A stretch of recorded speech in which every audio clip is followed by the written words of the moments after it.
जी नमस्कार। और आपके बीच बीपीएससी का एक महत्वपूर्ण क्वेश्चन लेकर आया हूँ मुख्य परीक्षा से संबंधित, और वह है कॉलेजियम व्यवस्था। तो ध्यान रखेंगे, ये क्वेश्चन बार बार आता है कि कॉलेजियम व्यवस्था क्या है, वह कितना सफल है, कितना असफल है, और इस पर आपकी अपनी विचार क्या है। ये क्वेश्चन बीपीएससी में आता है और ऐसे भी हम आम नागरिकों को जानना चाहिए कि कॉलेजियम व्यवस्था होता क्या है। तो ध्यान रखेंगे कि हमारे भारत के संविधान को या इस देश को संचालित करने के लिए 3 प्रकार के स्तंभ विकसित किए गए हैं: कार्यपालिका, न्यायपालिका और व्यवस्थापिका।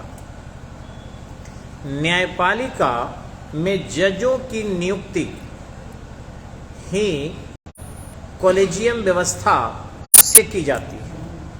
अब रहा कि ये जजों की नियुक्ति होती कैसे है, तो ध्यान रखेंगे कि चाहे वो सर्वोच्च न्यायालय हो या फिर उच्च न्यायालय हो, इन जजों की नियुक्ति यदि ईमानदारी से नहीं हुई तो निश्चित रूप से न्याय भी ईमानदारी से नहीं होगा। ईमानदारी से न्याय के लिए जजों की नियुक्ति भी ईमानदारी से होना चाहिए।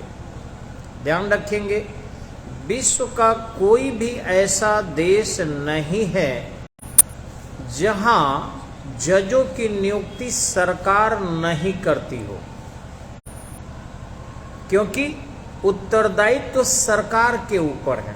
बात मेरे समझिएगा आप लोग, मैं थोड़ा चश्मा हटा के बताना चाह रहा हूं कि उत्तरदायित्व तो सरकार के ऊपर है और समस्त जिम्मेवारियों का निर्वहन सरकार करती है। अगर किसी प्रकार की कोई गड़बड़ी होता है, हम सरकार की शिकायत करते हैं। तो जब सरकार के किए गए कार्यों पर हम प्रश्न उठाते हैं तो निश्चित रूप से सरकार की ही जिम्मेवारी है जजों की नियुक्ति। लेकिन ध्यान रखेंगे, भारतीय संविधान के अनुच्छेद 124 1-4 सर्वोच्च न्यायालय से संबंधित है और भारतीय संविधान का अनुच्छेद 214 उच्च न्यायालय से संबंधित है। तो सर्वोच्च न्यायालय हो अथवा उच्च न्यायालय हो, इन दोनों के जजों से नियुक्ति यदि कोई भी व्यवस्था है तो सरकार इसके लिए उत्तरदायी है। उच्च न्यायालय है तो सर्वोच्च न्यायालय की सहभागिता होनी चाहिए। लेकिन यदि सर्वोच्च न्यायालय है और स्वयं सर्वोच्च न्यायालय के जज ही अगर जजों की नियुक्ति करते हैं तो ये ज्यादा अच्छी बात नहीं है। अब ध्यान रखेंगे, कॉलेजियम व्यवस्था में थोड़ा मैं बताना चाहूंगा कि ये कब से त्रुटियां हुई। 1993 में ये स्पष्ट होकर आ गया कि सर्वोच्च न्यायालय के जजों की नियुक्ति में जो वरीय न्यायाधीश होंगे या जो निवर्तमान चीफ जस्टिस ऑफ इंडिया होंगे, उनके विचारों को देखा जाएगा। अथवा आपको अनुच्छेद 124 क्लज 2 में स्पष्टता लिखा है कि सर्वोच्च न्यायालय के न्यायाधीशों की नियुक्ति राष्ट्रपति के द्वारा की जाएगी और राष्ट्रपति इसके लिए सर्वोच्च न्यायालय के मुख्य न्यायाधीश से परामर्श लेगा। ठीक है, और इस परामर्श के बहाने सर्वोच्च न्यायालय अपने अधिकारों को बढ़ाने लगा। अब आप सोचिए कि परामर्श के बहाने यदि सर्वोच्च न्यायालय अपने अधिकारों को बढ़ाने लगा और वही बढ़ के आज कॉलेजियम सिस्टम हो गया है। अब इसमें है क्या कि सर्वोच्च न्यायालय के मुख्य न्यायाधीश, 2 अन्य न्यायाधीश, ये मिलकर और फिर एक राय रखेंगे। और अब नया में तो ये आ गया है 2012 के बाद से कि अगर एक बार महामहिम राष्ट्रपति चीफ जस्टिस ऑफ इंडिया को जो नियुक्त होना है अगर अस्वीकार करता है तो दोबारा जब उसे राय दिया जाएगा वह स्वीकार करने के लिए बाध्य होगा। अब आप सोचिए कि क्या इसे भाई भतीजावाद नहीं होगा? क्या न्यायपालिका निष्पक्ष होगी, ऐसा माना जा सकता है? क्या जो चीफ जस्टिस ऑफ इंडिया है वो क्या वॉइसलेस होंगे? क्या वो परिवार से अलग रहेंगे? नहीं, उन पर भी फैमिली का प्रेशर पड़ेगा, समाज का प्रेशर पड़ेगा। तभी देखा गया है कि अभी जो चीफ जस्टिस ऑफ इंडिया है उनके पिताजी भी चीफ जस्टिस ऑफ इंडिया थे। जो अभी चीफ जस्टिस ऑफ इंडिया है उनके पिताजी already chief justice of India थे। यानी यहाँ भाई भतीजावाद दिखाई पड़ रहा है। अब बीपीएससी में अगर लिखना हो तो कैसे लिखेंगे आप, वो उत्तर मैं थोड़ा बता रहा हूँ आपको।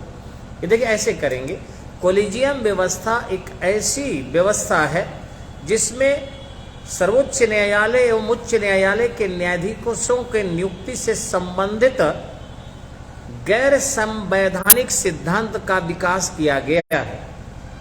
कोलिजियम व्यवस्था विपक्ष अथवा पक्ष के उठाए गए प्रश्नों से इतर न्यायपालिका स्वयं में अपने आप को सर्वश्रेष्ठ स्थापित करने हेतु न्यायाधीशों के माध्यम से ही अपने कार्य संचालन को महत्वपूर्ण बनाने के उद्देश्य से सर्वोच्च न्यायालय में और उच्च न्यायालय में न्यायाधीशों से नियुक्ति से संबंधित परामर्श देती है। और इसके लिए जो सर्वोच्च न्यायालय के मुख्य न्यायाधीश अथवा निवर्तमान मुख्य न्यायाधीश होंगे और जो वरीय न्यायाधीश होंगे उनसे कमेटी का निर्माण होगा। उक्त कमेटी के सिफारिशों के आधार पर महामहिम राष्ट्रपति इसमें स्वीकृति देंगे। यदि सरकार निर्देशित नाम में से किसी व्यक्ति को चीफ जस्टिस ऑफ इंडिया अथवा chief justice of high court नहीं बनाती है तो वैसी स्थिति में पुनर्विचार करने के लिए जो चिट्ठी भेजा गया है पुनः उसी चिट्ठी को अगर राष्ट्रपति के पास भेजा जाए तो राष्ट्रपति स्वीकार करने के लिए बाध्य होगा। अर्थात यहाँ राष्ट्रपति के अधिकार सीमित है, सरकार के अधिकार सीमित है और कॉलेजियम के अधिकार अधिक है। तो निश्चित ही रूप से कॉलेजियम व्यवस्था, अब उसका कमेंट करना हो तो लिखेंगे कि विश्व के किसी भी देश में कार्यपालिका, न्यायपालिका और व्यवस्थापिका के लिए उत्तरदायी सरकार होती है और सरकार से संबंधित प्रश्न संसद में उठते हैं। सरकार को कोई भी घेर सकता है, परंतु न्यायपालिका में बिना किसी वैध प्रमाण के न्यायपालिका को भी, भारत की न्यायपालिका ऐसा अभी छूट दी है, बिना किसी वैध प्रमाण के न्यायपालिका को प्रश्नगत नहीं किया जा सकता। भारतीय संविधान के अनुच्छेद 121, 122 में यह प्रावधान है कि कार्यपालिका न्यायपालिका में हस्तक्षेप नहीं करेगी और न्यायपालिका कार्यपालिका में हस्तक्षेप नहीं करेगी। अब जब कार्यपालिका न्यायपालिका में या विधायिका न्यायपालिका में हस्तक्षेप नहीं करेगी तो ऐसी स्थिति में उनके खिलाफ कोई प्रश्न नहीं बनेगा और जो लोकतंत्र के तीनों स्तंभ है, प्रशासन के तीनों स्तंभ है, उसमें कहीं न कहीं न्यायपालिका कॉलेजियम व्यवस्था करके भाई भतीजावाद को समर्थन करेगी।